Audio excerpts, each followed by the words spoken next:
So today I'm going to cover some stats from Mind, and these stats are effectively looking at the prevalence of certain mental health conditions in England. Now I'll leave a link down to Mind below where I got these stats from, and I will probably pop up the page as well in case you want to see the page. I'll probably either do that now or maybe at the end. So first is mixed anxiety and depression. Now this affects 8 in 100 people. I won't go into that in too much detail, but it's effectively just a mix of anxiety and depression. Now next is generalized anxiety disorder, GAD, and this affects 6 in 100 people. Now this is kind of just a general form of anxiety. It kind of is what it says on the tin. It's not like crazy severe, or I guess it can be more severe than usual anxiety, but it's kind of general. It's not really specified, but it's basically anxiety. Next is PTSD or post-traumatic stress disorder. This affects 4 in 100 people. Now obviously it's quite easy to think about like the classic veteran, the guy who's come back from war and he's suffering from flashbacks and troubles, and that is effectively PTSD. Although I didn't realize that women actually seem to suffer more from PTSD from the stats I've read recently, but that's a whole nother topic. But it's effectively when you're put in a certain state of having these flashbacks, you're not processed, you're not going over something that happened to you that was very traumatic. Next is depression. I feel like most people know what depression is. Like you're feeling down for long periods, you've lost a joy in life, and I realize it's not that simple, but that's kind of like a quick summary of it. And that affects 3 in 100 people. Next are phobias, which affect 2 in 100 people. Now I feel like this is like a phobia diagnosis to the point where it's probably affecting someone's life, because I think everyone I know has a phobia of some kind, but it just doesn't affect their,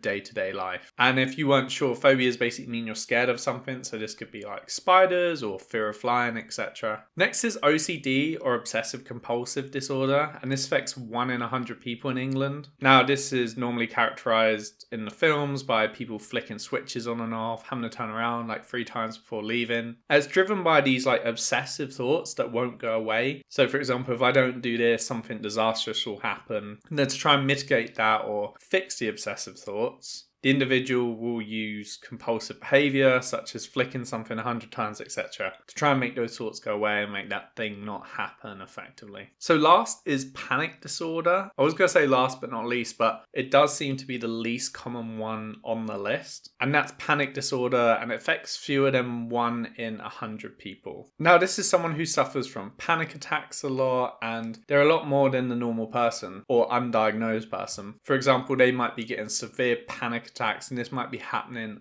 a lot. Now from what I've read, it's not like too disastrous or too dangerous, the panic attacks. But yeah, you can imagine how that can really affect your life and really affect your day-to-day. Anyway, that's kind of the summary of the stats. I hope you liked the video. I will leave a link down to mine below. And yeah, I think that's pretty much it. And if you've made it this far, I appreciate you watching. And yeah, thanks for watching the video.